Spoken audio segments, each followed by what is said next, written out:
好，接下来我们要来看到这个美国原本的骄傲是不是变成笑话了呢？波音即将要崩溃吗？今天我们会来一起看，尤其它现在是否沦为川习会谈判的筹码？因为呢，川普已经要求北京了，希望北京能够跟美国买500架来自波音的大单，要赶快来救救波音吧。我们来看到，昨天我们还在聊说，川普访华的最大筹码，不管是我们聊了这个波音或者是大豆，但是确实现在已经正式的确立了，波音会成为接下来川普能否踏上北京红毯的一个重要生死的关键，不只是国力象征，更是大到不能倒。但是他最近的事情实在太多了，我们等一下会一起的来列出来，他最近波音遭受到哪一些的逆风，不管是事故，不管是财务黑洞，又是工厂罢工等等哦。川普现在超级着急的，所以要求北京啊，拜托买500架波音的飞机吧。我们先来看到短短的半年之内，波音近年来的重大事故跟危机，我们制作团队已经把它都给整理出来了。先来看到，光是6月、8月份跟9月而已，包括了有燃油控制开关出现了问题，设计缺陷造成了这个重大死伤260死哦，这是2025年6月，就今年印度航空波音787的这一场惨剧的空难。8月份的时候，波音737空中传出爆炸声，降落后跑道上竟然出现了残骸。8月份又来了，美航西南航空有179个人紧急逃生，因为当时发生了在起飞前的时候，机腹竟然突然间起火。再来，这是最近发生9月份哦，737的货舱疑似起火，被迫降落在大阪的关西机场。刚刚讲的这些都是跟空难有关系的，但是我们刚刚提到的，不管是在它的生产上，或者是它的品质上，甚至是财务上、人力上也都有问题。FAA 最新的调查抓出了波音数百项的品质违规问题。再来，它的777X 的机型延迟交货达到了6年哦，严重打击了波音公司的营收。财务危机现在总负债高达600亿美元，并且工人罢工在密苏里厂区罢工已经持续超过了6周了。所以原本的国力象征波音，现在得求大陆的帮忙了吗？会不会成为现在川普最大的软肋？汉庭怎么看？这个本来波音呢叫做美梦天成，国之重器，现在是美梦破碎，国之累赘。甚至波音的质量，我们可以看到它是什么？它真的是连要谈到它未来的发展，叫门都没有。所以实际上，当波音的这种昔日荣光，今日之伤，工人罢工，内部溃烂，这是一个非常讽刺的。曾经的大国重器，如今却需要依靠一个竞争对手的善意来苟延残喘，这就是美国霸权衰落的缩影啊。第一个，我们从政治层面来看，这是川普的面子工程跟经济人质嘛。所以川普执政呢，他干嘛？他需要中国大陆的慷慨，然后来拯救他任内一个标志性的企业，就是波音。所以川普希望透过访华，然后来向国内的选民证明，我可以搞定中国啊，怎么样？我可以拿得到订单啊，这就是一个最好的战利品，成为一个政绩。所以从这个角度上看，波音不是筹码，更像是一种人质啊！这是为了川普的选票考量。毕竟波音的困境呢，确实就直接影响到数十万名的美国工人的饭碗。那这些工人呢，就是所谓的铁锈地带的蓝领工人，是川普最重要的票仓。所以拯救波音就是安抚他自己的基本盘。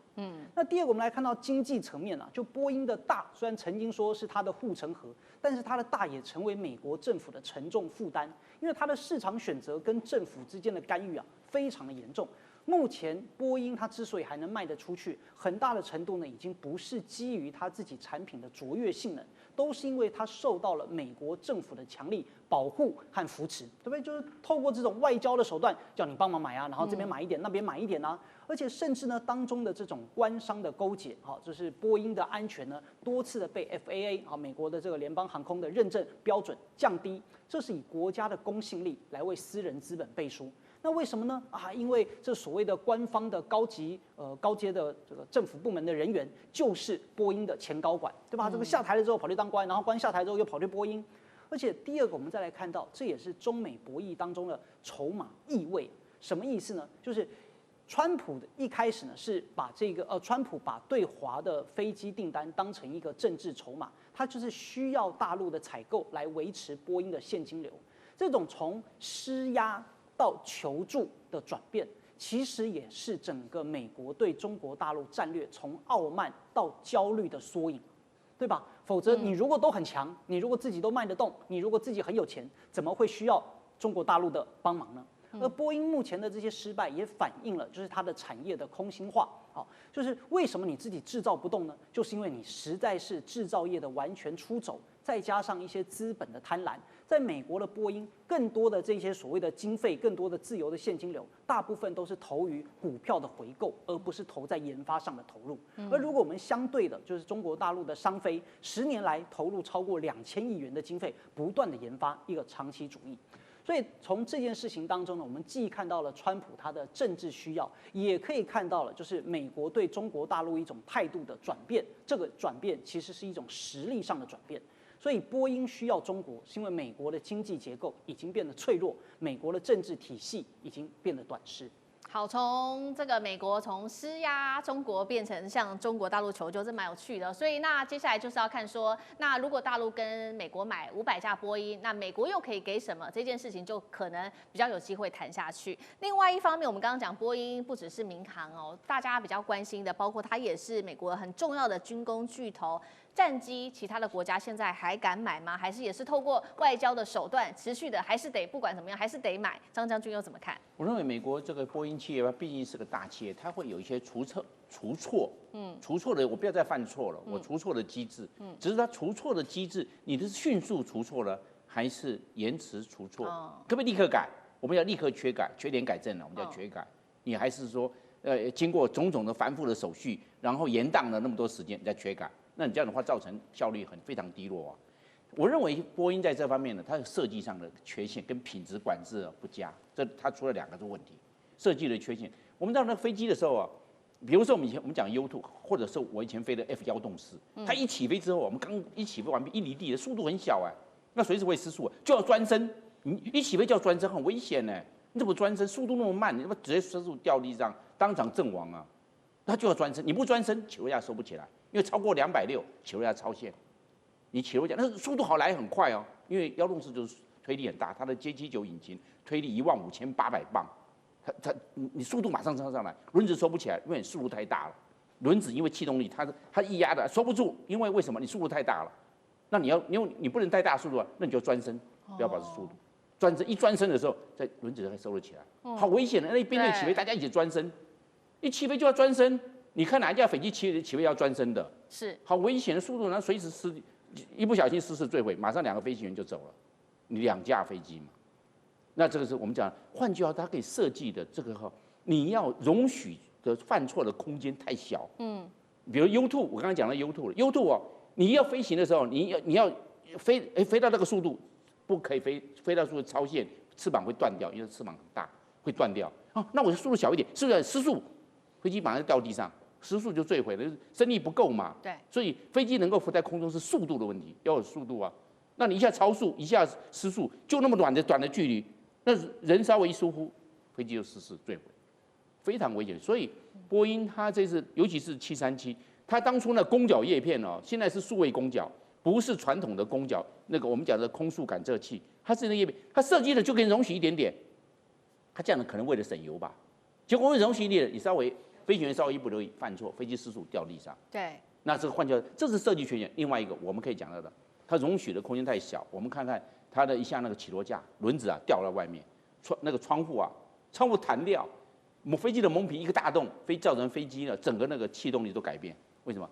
在空中的时候，我们在空中我们都有加压，飞机爆掉，有点类似爆。你在高空的时候一直在加压嘛，你要维持跟地面一样，所以人很舒服嘛，不要在高空。但是问题是你设计那个地方，那个铆钉还有它连接的缝，你没有东西的设计很好。你这以后呢，在地面上看不出来，在这高空的时候呢，外面压力很低，你里面还是一大气压爆掉，那整个一个大破洞，整个飞机的机身跑掉了一部分，你赶快落地嘛！你看好大一个窟窿，人还被吸出去了，因为外面气压低，里面气压高，人飞出去了。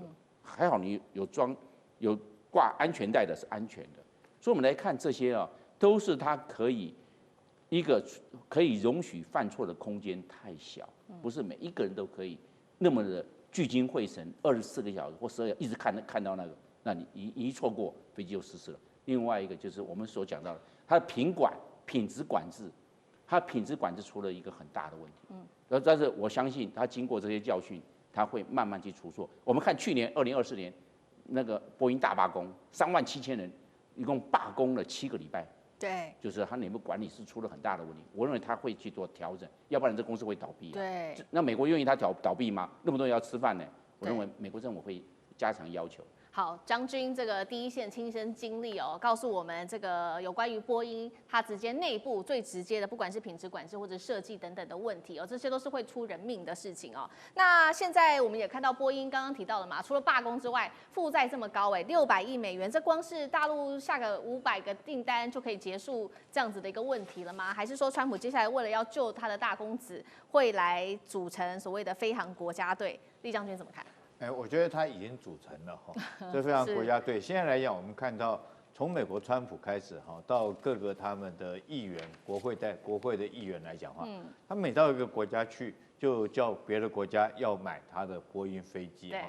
这是川普我想跟习近平要见面其中一个条件，就是你要跟我买我美国的波音客机。那美国议员到台湾来，不是也强迫我们台湾华航要买他的飞机吗？但是这个国家队到底团不团结？我觉得不团结。那刚才这个张将军讲的，他们罢工，你知道美国这个上个月他们波音公司是为什么事情罢工吗？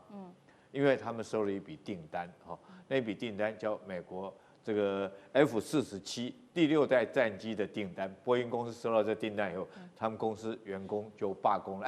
你收到订单，那开始要给我们加薪加奖哦。这个有这个订单，是不是就应该要给我们员工？因为公司赚到钱就要给我们加薪加奖啊。所以你反而收到订单，变成员工自己第一件事情要求的是加薪加奖。所以我们看出来，这个波音公司这个已经本身来讲，我觉得它并不是一个很团结的。那我个人觉得波音公司已经有点像印度斯坦公司化了。什么叫印度斯坦公司呢？印度斯坦公司是负责维修印度军机的这一家维修公司那当然在经过他手里面维修之后的印度的军机来讲的话，这个到现在为止已经摔了1000多架了，其中最高纪录1年摔50几架，就平均每个月有摔一架。是。那为什么会这样摔呢？大家最有名的一件事情，印度的在他们公司里面员工经常这架飞机拆开来维修完以后组合回去后，奇怪，手里面怎么还有一把螺丝？这把螺丝怎么办？往垃圾桶一丢，就大家就没看到，就结束了。那目前来讲，我觉得波音因为我想说每一家公司。第一个，你为了节省成本来讲的话，你会干了2件事情嘛。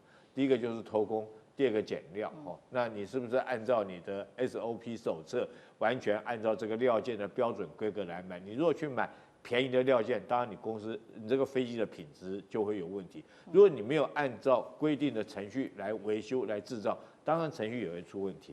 所以我觉得波音来讲，应该是已经是系统化出了问题。那你靠国家队不见得能够救得回来。好，谢谢厉将军。那我们休息一下，马上回来。地缘政治、美中之争、战略价值、强权崛起、小国生存，现在与未来洞悉事件走向，掌握世界脉动，全球观点尽在环球大